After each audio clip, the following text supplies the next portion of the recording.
음악에 대한 이야기를 좀 들려주시면 좋을 것 같아요 라고 이렇게 제안을 주셔서 이 시간을 마련했는데요.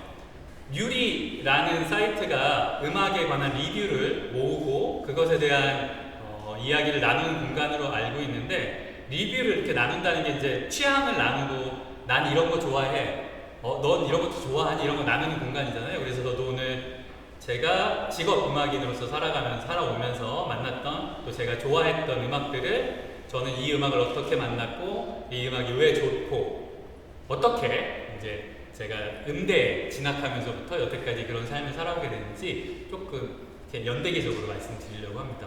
그냥 뭐 점수 맞춰서 공대를 갔는데 대학교에 가고 나서 알았어요. 음악 전공을 할 수 있다는 사실을. 학교를 1년 그만두고 1년 막 레슨을 받아가지고 어떻게 대학교에 클래식 기타 전공으로 입학했는데요. 거기서 이제 저의 지금까지도 영향을 미치고 있는 사건이 2개가 있었던 것 같습니다. 첫 번째는 음악사 수업이에요. 공대 막 라플라스 변환 이런 거 막 동력학 정력학 했던 저는, 오, 대학에서 이런 걸 알려줘, 약간 이런 거예요. 막 대학에서 와, 피타고라스가 음악사 수업이 진짜 재밌었는데, 제가 운이 좋았던 게 마침 저의 음악사 수업을 담당해 주셨던 교수님이 유학을 갓 마치고 한국에 돌아오셔가지고 막 에너지 뿜뿜하는 그런 선생님 있잖아요. 막 학생들 괴롭히고 막 기말고사 중간고사 빡세게 보고 막 늦으면은 문 안 열어줘가지고 막 F 때리고 그런 교수님이었는데, 음악을 좋아해서 나중에 음악을 시작한 저한테는 그게 굉장히 좋은 일이었죠. 그래서 음악사 수업을 들으면서 저는 거기서 고음악, 유럽의 옛날 음악이라는 장르라고 해야 될까요? 연주 방법? 그런 경향을 처음 만나게 됐습니다. 1000년 전에 중세시대에 어떤 음악이 있었고, 한 500~600년 전 르네상스 시대에 음악이 어떻게 발전해서 어떤 작곡가들이 있었고, 그때 발전된 음악 이론들을 바탕으로 우리가 클래식 음악을 했고, 그때 음악들이 어떻게 지금의 대중음악이라던가 아니면 여러 가지 음악들이 아직까지 남아있는지를 배우게 됐는데, 저는 그게 너무너무 재밌었고, 특히 그때 배웠던 고음악이라는 그런 연주 방법과 개념은 아주 오랜 시간까지 제 마음에 남아있어서 제가 현재 고음악 연주자로 살게 된 그런 원동력이 되었던 것 같습니다. 또 하나, 다른 수업이 되게 기억에 남는데요. 그 수업의 제목은 종족음악학 개론이에요. 그래서 영어로 하면 에스노뮤지컬로지인데, 음악이 향유되는 사회와 그 사회의 구성원에 대한 관심이 초점이 되는 학문으로서 음악은 한 사회에 포함된 문화고 음악이 포함되는 다양한 문화적 양상에 대한 설명을 한 학문이다라고 하는데, 제가 그때 배웠던 재밌는 거는요, 그 교수님께서 첫 시간에 이런 말씀을 해주셨어요. 그 교수님이, 여러분이 지금 배우고 있는 음악이 여러분에겐 세상의 전부겠지만 세상에는 훨씬 더 많은 음악이 있습니다. 시간을 이렇게 가로축으로 놓고 공간을 세로축으로 놨을 때 음악이라는 거는 인류가 생겨났을 때부터 존재하던 거고 요만큼의 길이가 있고, 여러분이 배우는 클래식 음악은 한 200~300년? 이 긴 그래프에서 점 하나 찍은 것 같은 아주 짧은 시간의 음악을 여러분이 배우고 있는 겁니다. 그리고 공간적으로 봤을 때도 전 지구라는 이렇게 넓은 그 지역에서 유럽이라는 굉장히 좁은 그 지역에 한정된 음악을 배우고 있는 겁니다.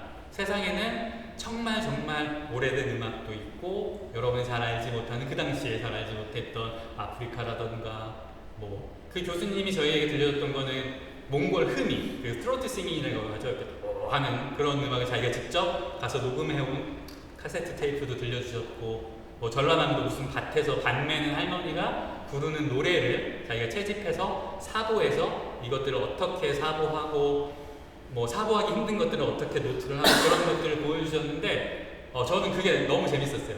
와, 내 인생에 나는 클래식 기타가 너무 좋아가지고 클래식 음악을 전공해서 학교에 왔는데 내가 알고 있는 음악이 막 이렇게 넓은 거에 요만큼이라니, 그 사실이 너무 재밌었고, 저는 음대에서 상당히 클래식 음악에 대한 것도 많이 배웠지만 지금 현재 생각해보면 그 음악사에서 고음악과 옛날 음악들 그리고 그런 것들 배웠던 거랑 종족음악학 개론에서 내가 알고 있는 음악이 얼마나 좁은 곳에 한정된 음악이었나, 또 짧은 시대에 한정된 음악이었나, 그런 걸 배우게 된 게 아직까지 기억에 남고요.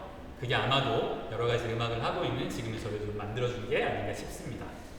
그렇게 학교를 졸업을 하고 저는 클래식 기타를 전공을 했으니까 홍대에서 이렇게 막 기타 치면서 말도 안 되는, 야, 진짜 20년만 유기농 멜랑콜리라는 그 그룹을 하고 있었는데요. 차승민 씨가 만든 그 시로라는 그룹의 타 연주자 겸 기타리스트로 이렇게 포함되게 돼서 2009년에 국악방송에 21세기 한국음악 프로젝트라는 그 경연대회가 있어요. 요즘 말로 하면 오디션 프로그램에 참여를 하게 됐는데요. 그때 제가 한국 전통음악을 처음으로 제대로 만났습니다. 차승민 씨와 함께 했던 시로라는 그룹에서 장부, 정가 뭐 이런 국악하는 친구들과 활동을 하면서 우와, 한국 전통음악이 이렇게 멋있고 이렇게 잘하는 사람들이 있었구나, 그걸 처음으로 느꼈고, 그게 제 삶에서 기억에 남는 첫 번째 좀 낯선 음악과의 만남이었던 것 같습니다. 거기서 저는 특히나 아직까지도 정가라는 한국 전통 성악을 굉장히 좋아하고 있고 그때 굉장히 이렇게 매료됐었는데요. 그때 만난 안정환님을 무대로 모시겠습니다. 평시조라는 시조, 가곡, 가사 이렇게 세 가지를 통칭해서 정가라고 말씀해 주셨던 그 가운데 조금 비전문가들에 의해서 많이 불렸던 시조라는 것 중에서도 이제 평시조, 평평하게 노래하는 시조다라는 평시조를 들려드리려고 합니다. 시조시 45자 내외의 이제 정형실을 가지고 노래 어떠한 시조라는 틀에 얹혀서 노래를 다양한 형태로 부를 수가 있는데요. 좀 전에 말씀드렸던 평시조 같은 경우에는 평평하게 노래한다 하여 평시조라는 틀이 있어요. 그래서 제가 오늘 들려드릴 시조시는 황진이의 시조인 청산리 벽계수야로 시작하는 시조시이고요. 이제 이외에도 이 평시조라는 틀에 내가 시를 한 수 지어서 얹어서 부를 수가 있을 것 같고요. 제가 간혹가다 이런 설명을 드릴 때 시조 한 수 한번 지어주시겠어요? 약간 이렇게 예전에 한번 현종 선생님께 이제 질문을 드렸더니 딱 첫 음절 3, 4를 가지고 지으신 말이 안정아 정신 차려였어요. 제가 그걸 이제 뭐 안정 이렇게 노래를 시작했던 뭐 그냥 일화도 있었습니다. 이제 그런 것처럼 누구나 이렇게 시를 지어서 노래로 부를 수가 있었던 형태를 시조라고 합니다. 이제 덧붙여서 설명을 살짝 더 드리자면 정가 중에 이제 시조와 아까 제가 짧게 지나간 가사, 가곡 이렇게 더 있다고 말씀을 드렸는데요. 이제 시조, 시, 아까 그 정형시대보다 사설이 좀 더 길고 12개의 곡마다 전해지는 곡마다 특징이 다 다르게 전해지고 있는 12가사라는 것이 존재를 하고 있고요. 그리고 또 가곡 같은 경우에는 세 가지 중에서 가장 전문적으로 노래를 배우고 불렀던 사람들에 의해서 이렇게 작은 풍류방에서 모든 악기들, 가야금, 검고, 백은, 피리, 해금, 장구, 뭐 양금, 단소 등을 더해서 이렇게 작은 공간에서 악기 반주에 맞추어서 노래를 부르게 되었던 가장 갖추어져 있는 어떠한 형식미가 가장 돋보이는 음악을 가곡이라고도 합니다. 그래서 가곡 같은 경우에는 또 그 앞에 시조 가사랑 다르게 부르는 사람의 성별에 따라서 여창가곡, 남창가곡 이렇게 구분이 돼서 달리 노래가 불려서 전해지고 있어요. 본격적으로 노래를 들려드릴 건데요. 맨 처음 말씀드렸던 그냥 여러분들도 사실 배움의 시간을 짧게 가지시면 누구나 부르실 수 있는 그런 평시조를 들려드리도록 하겠습니다.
노래학을 만나고 나서 한국 전통음악을 만나고 나서 사랑에 빠질 수밖에 없었는지 설명이 필요 없을 것 같습니다.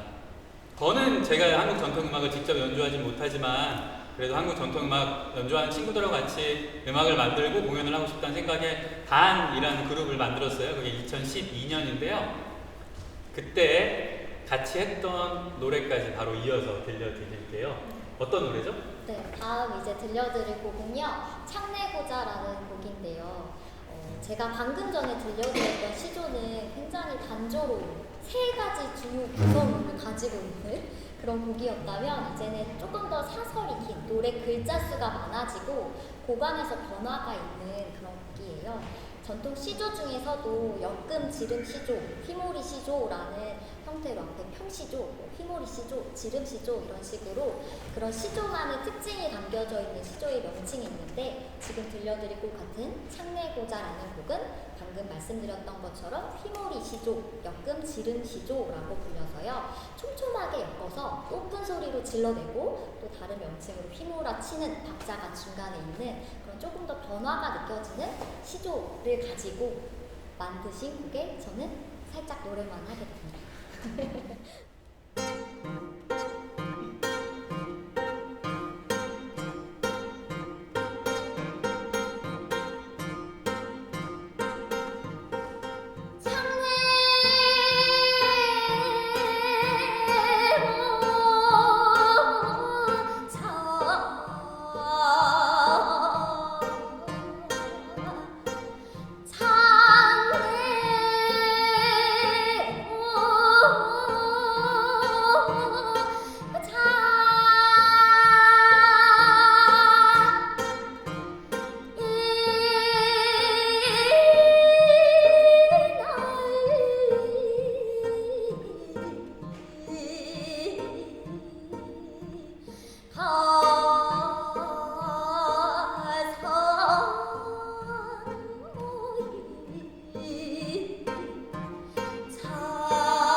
노래하기 직전에 사실 설명드렸으면 좋았을 거였는데 짧게 말씀드리면 지금 창내고자라는 시조는 말 그대로 창을 내고자 창문을 내자는 이야기예요. 그래서 창문을 내고자 이내 마음에 창문을 내자 마음속에 창문을 내자는 얘기여서 중간에 조금 빠르게 느껴졌던 이렇게 재밌게 들으실 수 있었던 부분은 창문을 만들 때 필요한 재료들과 뭐 미닫이문 뭐 이런 문에 대한 이야기들, 문의 형태들도 나오고 문을 만들 때 필요해서 뭔가 설주를 바꿔 뚱땅뚱땅 박아서 창문을 만들어 보자 하는 창문을 만드는 과정이 나왔고요.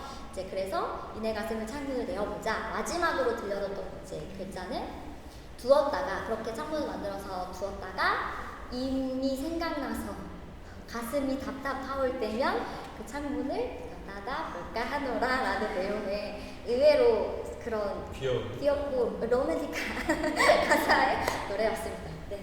너무 이렇게 좋죠? 설명드렸습니다.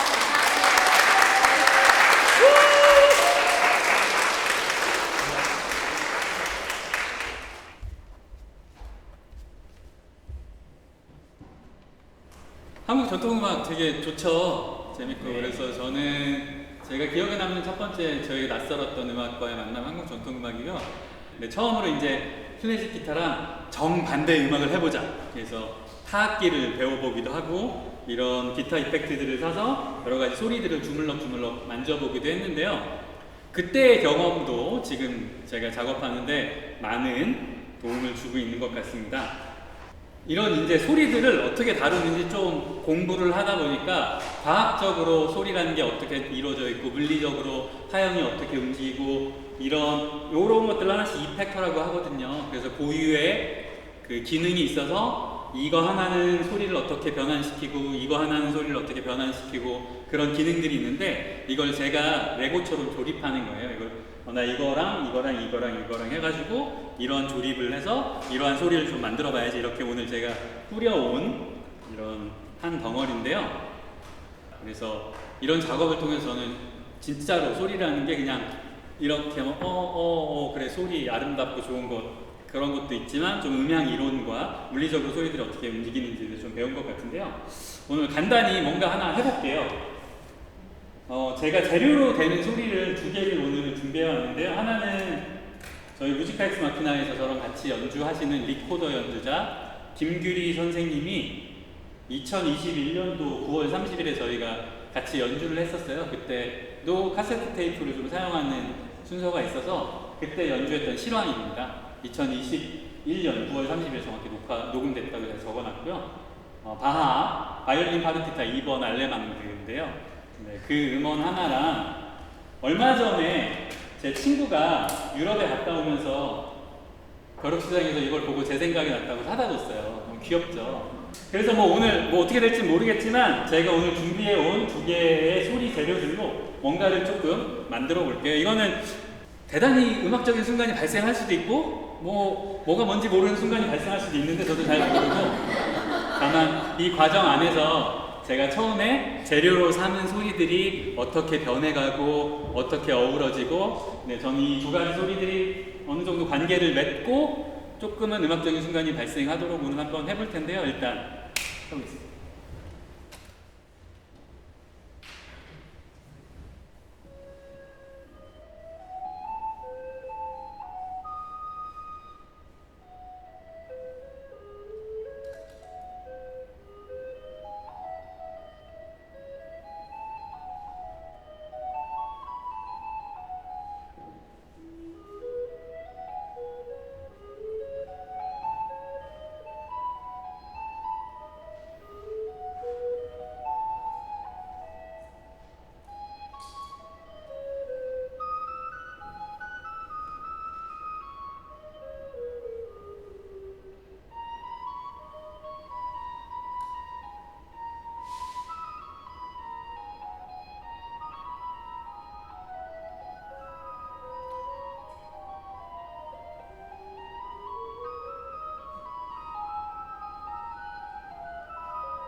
적에 책을 항상 나가서 뛰어노는 아이는 아니었고요. 혼자 방에서 엄청 책만 읽던 사람이었고, 뭐 움베르토 에코가 쓴 중세의 책들 있잖아요. 장미의 이름이라던가 푸코의 진자, 그런 책들을 읽고 중세와 막 신비로움과 그런 것들에 대한 동경을 가지면서 어릴 적에 막 살아왔었는데요. 대학에 가서 음악사 시간에 중세 음악을 배우니까 얼마나 신기했겠어요. 그래서 고음악에 더 빨리 매료된 것 같기도 합니다. 그리고 제가 뭐 오늘 사용한 것 같은 조금 열화된 소리라던가 또 뭔가 추억이 느껴지는 그런 저의 기억과 저의 그런 것들이 묻어있는 소리들을 재료로 사용하는 걸 좋아하는 것 같습니다. 그래서 그걸로 들려드렸고요. 고음악으로 이제 넘어가 보려고 해요. 사실 여기 앉아 계신 많은 분들도 저를 고음악 연주자로 알고 계신 분들이 많을 것 같은데요. 고음악을 제가 항상 이야기하자면 저에게 있어서 저 개인적으로는 오늘 이 악기와 중동에 대한 이야기를 조금 들려드리고 넘어가야 될 것 같습니다. 일단 한 곡 들려드릴게요.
이 곡 제목 아시는 분?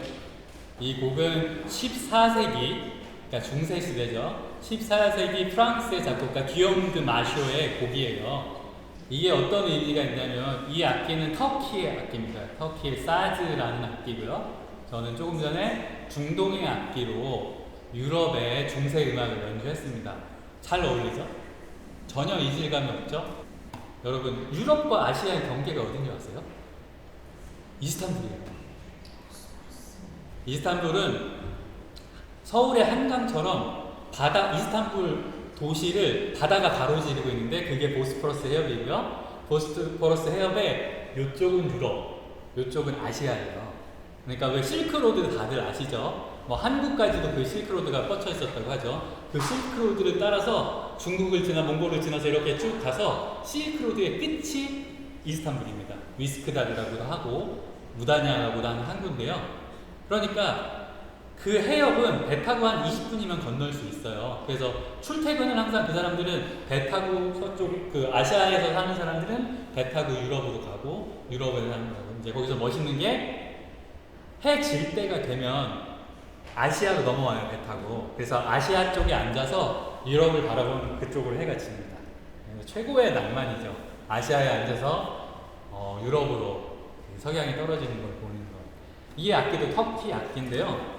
중세 시대에는 중동 쪽의 문화와 뭐 음악과 수학 이런 것들이 더 발달돼 있었어요, 실제로. 그래서 십자군 전쟁 때 막 쳐들어가고 그랬잖아요, 유럽 사람들. 그때는 굉장히 야만인에 가까운 막 그런 사람들이었다고 해서 중동에서 많은 악기와 문화와 수학과 그런 것들을 많이 유럽으로 사람들이 가져오게 됩니다. 이렇게 뒤가 둥근 악기들이 중동에서 발현이 되어서 중국을 거쳐 한국으로 오면서 비파가 되었고 유럽으로 가면서 저기 있는 뮤트가 되었습니다. 그래서 이스탄불이라는 도시는 저는 한국 사람인데 클래식 음악을 전공했는데 오히려 한국 전통음악은 20대에 만났어요. 그리고 나서 30대 후반에 고음악을 하게 된 저의 인생과 어떻게 보면 되게 맞닿아 있는 그런 도시인 것 같기도 하고 중동의 음악들도 저희 상당히 친근한 것 같아서 14세기 중세 유럽 음악을 중동 악기로 전해드렸습니다.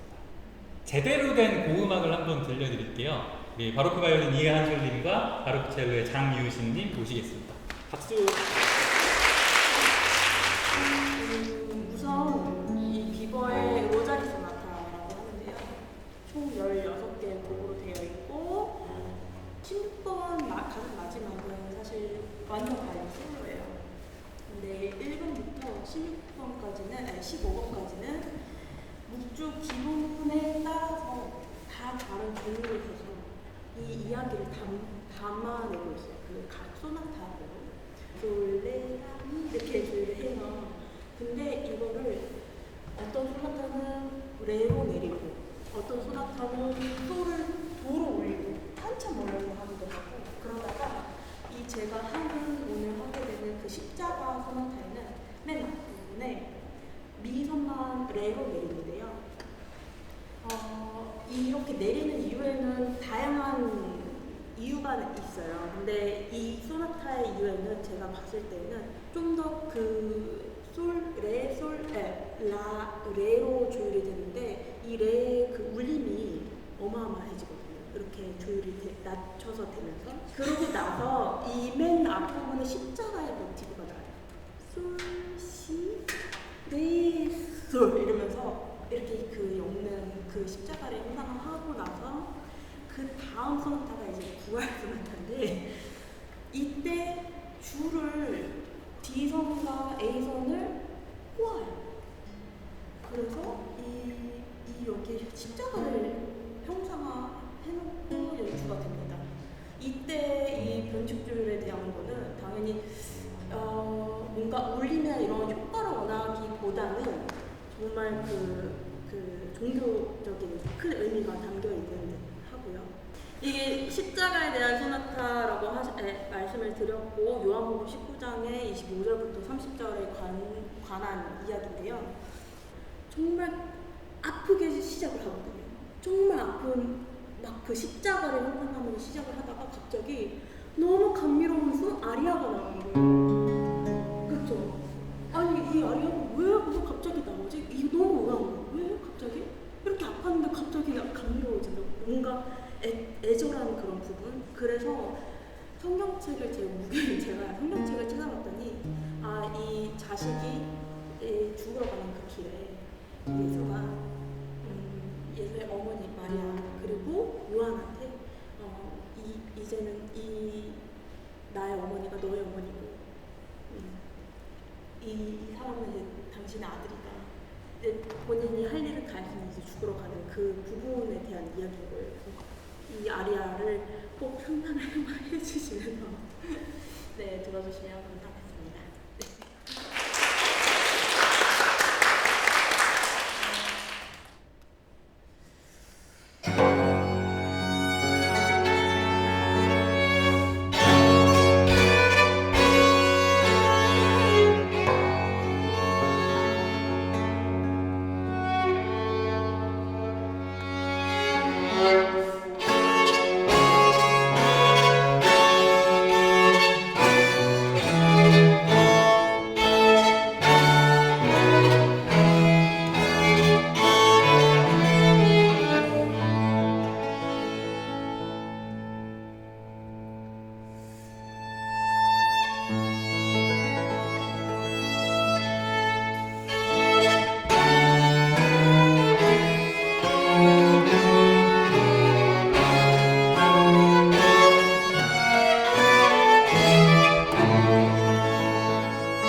보통 고음악이라고 하면 유럽의 바로크와 그 이전 시대 음악, 대략 한 17세기 이전 음악, 바로크, 르네상스, 중세 시대 음악을 뜻하는데요. 저희는 오늘 그 시대의 음악을 그 시대의 악기와 연주법을 포함해서 이거는 그 시대에 정말 이렇게 연주되었을 것 같다, 그런 방식으로 연주하는 음악입니다. 실제로 이 음악을 현대적인 바이올린이랑 피아노, 반주로도 연주할 수 있지만 오늘 사용하신 악기는 바로크 바이올린이고요. 보시면은 줄이 금속성 줄이 아니라 정말로 동물의 창자를 꼬아서 만든 거트현이라고 부르는 줄입니다. 첼로도 보시면 엔드핀이 없죠. 보통 엔드핀으로 바닥에 고정해놓고 연주를 하는데 다리 위에 이렇게 올려놓고 연주를 하고, 오늘 반주는 테오르버라는 이 악기가 연주했습니다. 저는 고음악을 만나서 되게 재밌었고 좋았고 또 열심히 하고 있는데요. 제가 그러다가 엄청나게 재미난 발견을 하나 했어요. 여러분, 남미에 바로크 음악 있었던 거 혹시 아세요? 15세기에 크리스토퍼 콜럼버스가 신대륙을 찾아갔죠. 그때 이미 남미에는 남미 원주민들이 살고 있었는데, 이제 유럽 사람들은 꼭 그런데 가면은 예수회 선교사들이 같이 가서 선교를 해요. 그래서 그 당시 선원과 예수회 수도사들이 유럽의 바로크 음악을 이렇게 배에 몇 달 동안 싣고 가서, 자기들이 연주하던 음악이죠. 남미에 가서 페루에다가 나무 판자로 성당을 짓고 거기서 잉카 문명의 노랫말을 붙여서 성가곡을 새로 만들고 하면서 남미에서 독자적으로 200년 동안 바로크 음악이 발달을 했습니다. 특별히 저희가 오늘 연주할 곡은 트루질로 주교라는 페루의 한 주교가 그린 사파집이 있어요. 그게 남미에서 발견이 되는데, 거기 보면은 지금 우리가 알고 있는 멕시코나 그 안데스 문명의 화려한 옷들을 입은 사람들의 사파도 들어있는데, 손으로 그린 악보도 있습니다. 그래서 오늘 연주할 곡은 그 남미에서 발견된 악보, 남미의 바로크 음악 중에 란차스라는 곡 들려드리겠습니다.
고음악 제가 생각할 때 항상 기억에 남는 순간이 있어서 사실 굉장히 바쁜 분을 한 분 더 모셨어요. 저기 한 분 앉아 계신데 2015년에는 제가 아직 테오르걸 연주하기 전이에요. 고음악 연주자로 활동하기 전인데 그때 타악기 연주자로 활동하고 있을 텐데 정민호님께서 성공의 성당에서 독창회를 하면서 저를 타악기 연주자로 불러주셨어요. 그때 제가 정민호 씨가 노래하는 걸 들었는데 너무 좋은 거예요.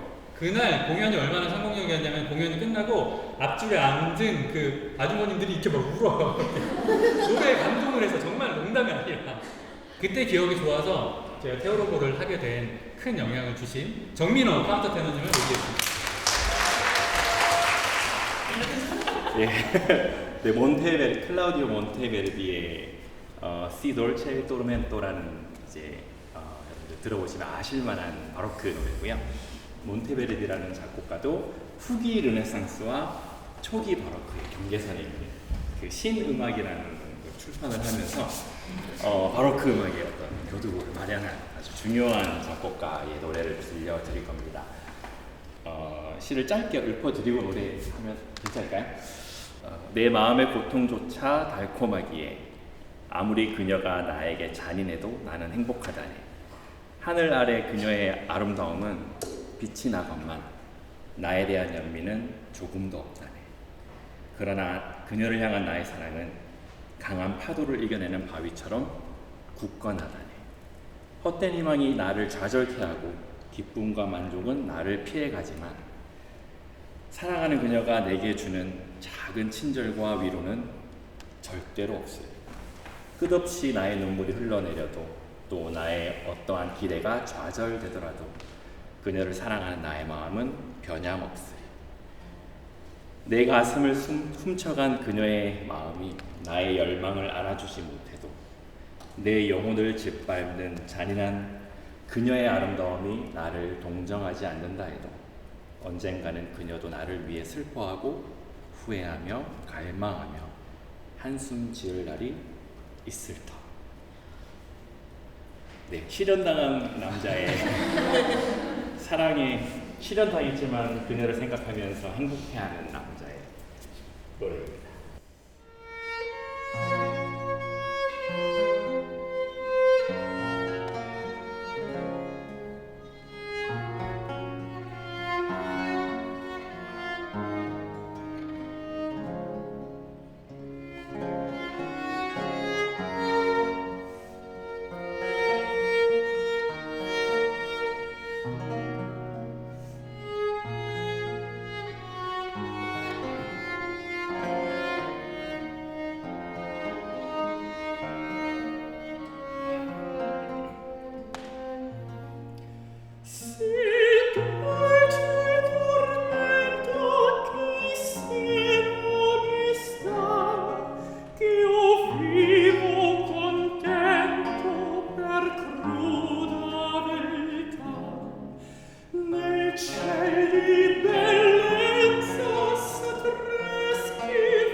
이제 마지막 순서예요. 근데 그냥 가시면 서운하잖아요. 그래서 우리 다 같이 노래를 한번 불러보려고요. 고음악이라고 했을 때 보통 어떤 분들은 옛날 음악을 그대로 완벽하게 보완하고 그 가치를 되게 높게 평가하고, 예를 들자면 마태순환곡을 막 한국에서 막 고악기로 해서 막 하고 이런 것도 저도 되게 중요하다고 생각하긴 하는데, 저 개인적으로 제가 고음악을 좋아하는 이유는 제가 고음악을 공부하고 연주하게 되면서 옛날에 지금 내가 누리고 있는 소리와 음악들이 지금보다 기술이 덜 발달되었던 시절에는 어떻게 시작이 됐었고, 이렇게 잘 울리는 또 우리가 지금 앉아있는 것처럼 되게 가까운 공간에서 소리를 들었던 시절의 음악에는 소리에 대해서 조금 더 민감하게 반응하고 그런 환경에서 나온 음악들이었던 것 같아요. 그래서 저는 저에게 있어서 고음악은 소리의 근원에 대한 탐구, 소리를 통해서 우리가 느끼는 아름다움에 대한 본질을 찾아가는 여정, 그런 의미에서 저에게는 고음악이 좀 아름다운 것 같습니다.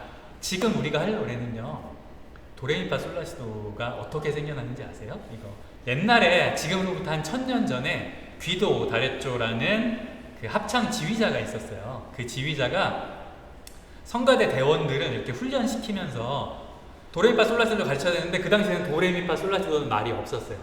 그런데 성요한 찬가라는 어떤 노래가 각 구절이 도레미파솔 라로 시작을 하는 거예요. 첫 번째 문장은 도로 시작하고 두 번째 문장은 레로 시작하고, 그래서 그 첫 음을 따서 도도도도도 레레레레 하는 음악이 있었던 거예요. 근데 원래는 첫 음은 웃으로 시작하는데 우시 발음하기 안 좋다고 하나님을 뜻하는 도미누스를 가져와서 도라고 했거든요. 그 성 요한 찬가의 각 프레이즈의 첫 음에 있는 가사를 따와서 도레미파솔라가 만들었는데요. 그걸 저희가 오늘 같이 불러보겠습니다. 할 수 있습니다. 도레미파솔라만 하면 됩니다. 그 당시엔 시가 아직 없을 시기에 1000년 전 음악입니다. 도 맞나요? 자, 다 같이 도. 좀 더 크게 해볼까요? 도.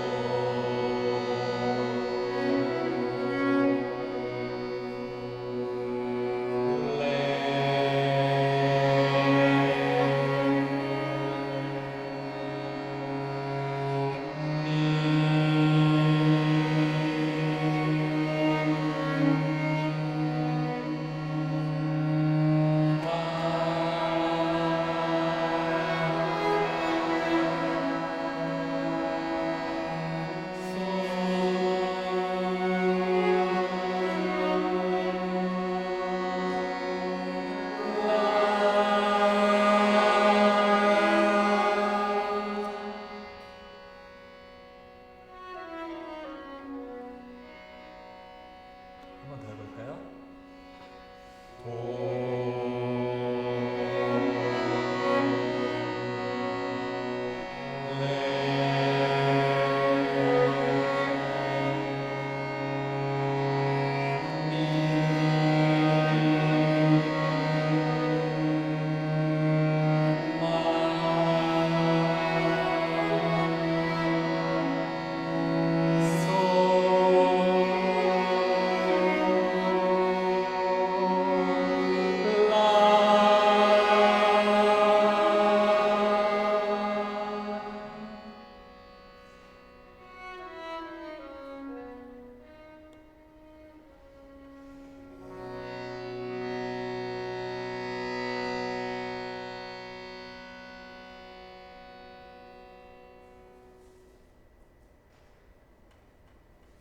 다 같이 박수 한번 칠까요?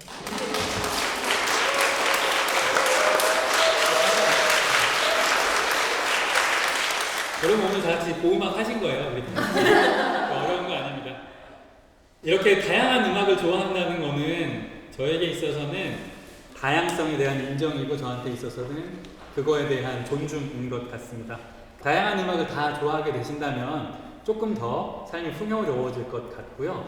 저는 만나기 힘든 조금 아니면 옛날에 숨어있는 음악이라던가 아니면 아주 미래의 음악이라 조금 접근하기 힘든 음악들을 조금 관객분들이 쉽게 또 다양하게 가깝게 접근할 수 있도록 이렇게 이어주는 다리와 같은 역할을 계속 하려고 합니다.